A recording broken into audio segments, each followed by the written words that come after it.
ये 56 इंच के सीने का वो दावा करते हैं, उनके अंदर इतनी क्षमता नहीं है कि वो अपनी आलोचना को झेल सके, सवाल का जवाब दे सके, मीडिया के सामने आ सके, अगर कोई घटना हुई है तो उस पर आकर 2 शब्द बोल सके, निंदा कर सके। पेमेंट ही गलत बना दिया। इन लोगों को राजा महाराजाओं वाला राज चाहिए जिसमें विपक्ष नहीं होता, विपक्ष नहीं होता, सिर्फ अपना राज होता है। एक छत्र राज चाहिए। तो मेरे तो समझ नहीं आता कितने करोड़ रुपए लगा के पार्लियामेंट में इतना पैसे क्यों लगाया, अपने ऑफिस में लगा लेते, वहीं अपना राजपाट, एक दरबार, एक सिंहासन लगवा के वहीं चला लेते।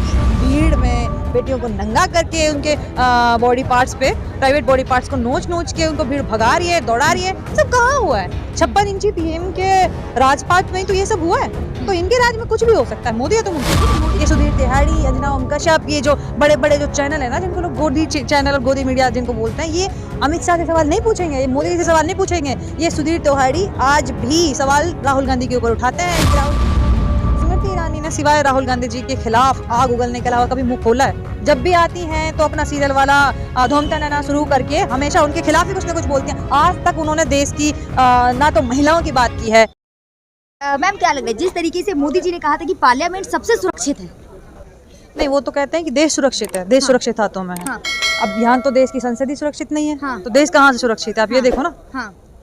तो क्या लग रहा है कि इतनी बड़ी सुरक्षा में चूक हुई कैसे?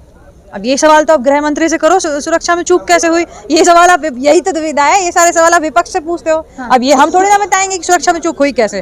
यही सवाल तो मीडिया, यही तो रोना है कि लोग जहां सवाल पूछ रहे हैं वहां नहीं पूछते। ये सुधीर तिहाड़ी, अंजना ओम कश्यप, ये जो बड़े बड़े जो चैनल है ना, जिनको लोग गोदी चैनल और गोदी मीडिया जिनको बोलते हैं, ये अमित शाह से सवाल नहीं पूछेंगे, ये मोदी से सवाल नहीं पूछेंगे। ये सुधीर तिहाड़ी आज भी सवाल राहुल गांधी के ऊपर उठाते हैं कि राहुल गांधी जी वहाँ खड़े क्यों थे, कुछ किया क्यों नहीं। मतलब शर्म देखिए आप, अभी भी सवाल राहुल गांधी जी से किए जाते हैं कि आप खड़े क्यों थे।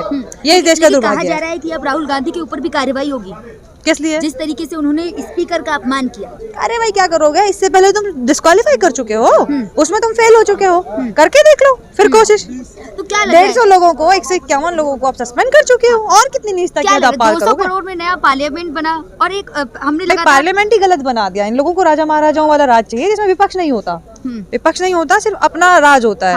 एक छत्र राज चाहिए। तो मेरे तो समझ नहीं आता कितने करोड़ रुपए लगा के पार्लियामेंट में इतना पैसे क्यों लगाया, अपने ऑफिस में लगा लेते, वहीं अपना राजपाट, एक दरबार, एक सिंहासन लगवा के वहीं चला लेते। 141 से 151 हो गए आज। हमें लगता है कि अभी जो थोड़े बहुत और बचे हैं वो भी होंगे, और नहीं भी होंगे तो खुद उनको इस्तीफा दे देना चाहिए।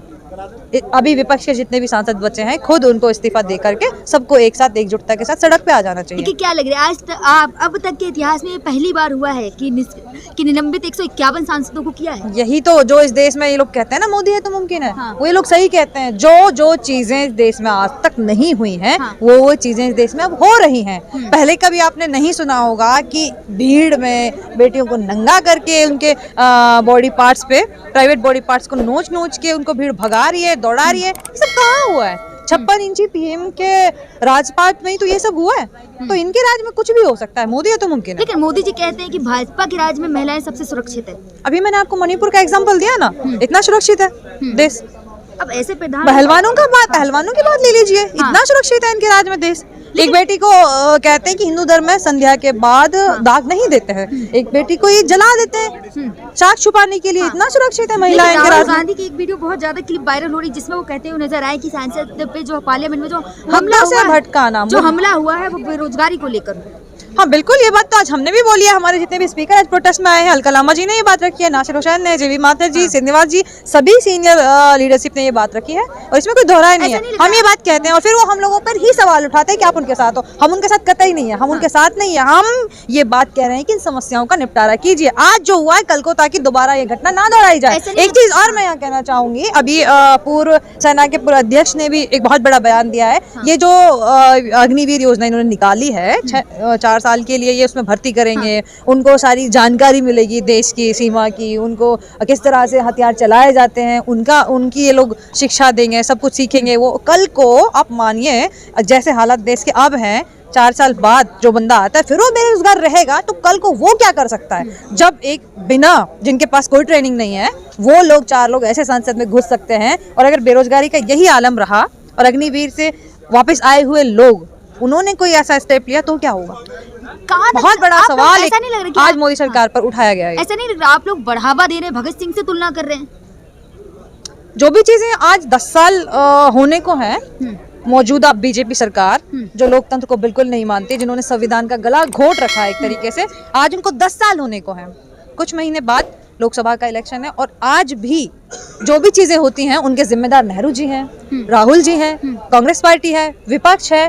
अब देखिए ना इस देश की स्थिति क्या हो गई है। महुआ मोइत्रा जी, पहले राहुल जी को डिस्क्वालीफाई किया, फिर उसके बाद महुआ मोइत्रा जी का क्या कसूर था? बेबाक बोलती थी, बेझिझक बोलती थी, पीएम पर सीधा सवाल दागती थी, पसंद नहीं आया उनको। मोदी जी को पसंद ही नहीं है, उनकी आलोचना वो लोग सुन ही नहीं सकते। उनके अंदर इतनी क्षमता नहीं है, 56 इंच के सीने का वो दावा करते हैं, उनके अंदर इतनी क्षमता नहीं है कि वो अपनी आलोचना को झेल सके, सवाल का जवाब दे सके, मीडिया के सामने आ सके, अगर कोई घटना हुई है तो उस पर आकर 2 शब्द बोल सके, निंदा कर सके। मोदी जी बनारस दौरे पर थे। यही होता है। जब मणिपुर हुआ था तो विदेशों का दौरा कर रहे थे, यही होता रहा है। 10 साल से हो क्या रहा है? दौरे ही खत्म नहीं होते उनके। ऐसी घटनाओं को आप बढ़ावा दे रही हैं भगत सिंह से तुलना करके? नहीं, हमने ऐसा कुछ भी नहीं बोला है। हर बात के प्रारूप को ये बदल के उसको अलग तरीके से दिखाते हैं। इनका काम है विपक्ष को बदनाम करने का, करते आए हैं और करते रहेंगे। विपक्ष इनसे डरने वाला नहीं है। हमने एक बार भी हमारे किसी नेता ने ये नहीं कहा कि जो संसद में हुआ है हम उसका समर्थन करते हैं। हमने अगर कुछ कहा है, हमारे नेता श्री राहुल गांधी जी ने अगर कहा है तो यही कहा है कि आज ऐसी हालत क्यों है देश में, गृह युद्ध जैसे हालत हो चुके हैं, किस लिए? उन मुद्दों का निपटारा कीजिए ना, जो भी समस्याएं देश में हो चुकी हैं उन समस्याओं को आप सुलझाइए। जब पहले पार्लियामेंट में हमला हुआ था तब भी भाजपा की सरकार थी, तब भी भाजपा की सरकार थी और आज भी भाजपा की सरकार है। अभी ये लोग कहते हैं ना 2014 के बाद देश आजाद हुआ है, 56 इंच का पीएम है। इनके अनुसार तो देश का सबसे अच्छा पीएम और सबसे देश को सुरक्षित रखने वाला सीएम, जिसका सीना सबसे ज्यादा बड़ा है, उस पीएम के कार्यकाल में ये सब हो रहा है। इससे ज्यादा और क्या देखने को मिलेगा? मजबूत हाथों में है भैया। जब देश की संसद सुरक्षित नहीं है, आप ये सोचिए खुदा न खास्ता उस दिन उनके पास स्मोक बम ना हो करके उनके पास कुछ और तरीके के विस्फोटक बम होते, उसमें जानमाल की हानि होती तो क्या होता? तब किस पर? तब भी कांग्रेस से सवाल किए जाते? बैठे थे, सबकी जान को खतरा था वहाँ पे। यही सवाल तो हमारे सांसद उठा रहे हैं। इसीलिए तो उनको सस्पेंड किया जा रहा है, उनकी आवाज को दबाया जा रहा है। बजाय अपनी गलती को स्वीकार करने के, सुधार करने के, विपक्ष को दबाया जा रहा है कि आप सवाल मत पूछिए। पार्लियामेंट में नारे लग रहे हैं, तीसरी बार मोदी सरकार। नारा कौन लगा रहा है? विपक्ष के लोग तो पार्लियामेंट में नारे नहीं लगा रहे हैं ना। सत्ता पक्ष के लोग तो नारे लगाएंगे। विपक्ष तो पूरा अपना दमखम के साथ, पूरा एकता के साथ 2024 की तैयारी में है और लगा रहेगा। क्या लग रहा है जो 4 युवक पार्लियामेंट में घुसे थे उन्हें भाजपा के नेता ने ही लिख के लेटर दिया? यही एक बड़ा सवाल है कि जब महुआ मोइत्रा जी अपना पासवर्ड किसी और को, महुआ मोइत्रा जी सवाल बनाने के लिए, क्वेश्चन बनाने के लिए अपना पासवर्ड दे देती हैं तो उनको डिस्क्वालीफाई कर दिया जाता है। लेकिन प्रताप सिम्हा जी अभी तक अंदर क्यों है, हाउस में क्यों है? उनके खिलाफ कोई कार्रवाई क्यों नहीं की जा रही है?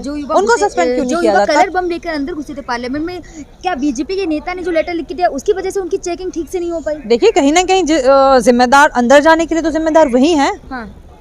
उन्होंने ऐसे उनको पास दिया तो कहीं ना कहीं जिम्मेदार, अगर खुदा ना खास्ता उसकी जगह कोई मुस्लिम कोई एमपी होता तो अब तक ये लोग पूरा इनका गोदी मीडिया, पूरा सत्ता जो इनका भाजपा तंत्र है, पूरा अब तक न जाने किस किस देश से, इस्लामिक कंट्रीज से, आतंकवाद से, किस किस संगठन से, आईएसआई से, सबसे तार जोड़ देते हैं। और यहीं अगर किसी विपक्ष के एमपी ने पास बना के दिया होता तो पूरे मीडिया भी 3-3 फुट उछल के नंगा नाच कर रही होती, पूरा विपक्ष को घेर चुके होते ये लोग। लेकिन आज जब इनके ही सांसद ने वो पास बना के दिया है तो अभी तक प्रताप सिम्हा के खिलाफ कोई कार्रवाई क्यों नहीं की गई है? उसको डिस्क्वालीफाई झगड़ा हो रहा था। हाँ, मीडिया, इसीलिए गोदी मीडिया को मीडिया कहा जाता है ना। उस दिन संसद के अंदर की वीडियो से ज्यादा बाहर की वीडियो वायरल थी, क्योंकि उसमें तमाम सीनियर चैनल के सीनियर जर्नलिस्ट, कोई नौसिखिया नहीं जाता है संसद में बाइट लेने के लिए या न्यूज बनाने के, सीनियर ही होंगे, जाहिर सी बात है। तमाम सीनियर जर्नलिस्ट और बड़े बड़े चैनलों के आपने उसमें नाम देखे होंगे, सबकी माइक आईडी दिखाई दे रही थी। जिस तरह से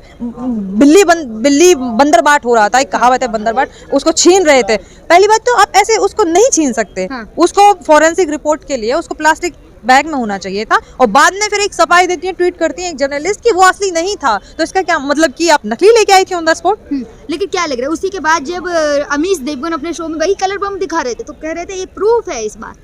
यही इस देश का दुर्भाग्य है कि जहां सवाल होने चाहिए, जिन लोगों से सवाल होने चाहिए, जिन लोगों पर कार्रवाई होनी चाहिए, जहां शिकंजा कसा जाना चाहिए, वहां ना हो करके सब चीज के लिए विपक्ष जिम्मेदार है। सारी चीजें विपक्ष के खिलाफ। इस बात पर अब तक अमित शाह या मोदी चुप हैं।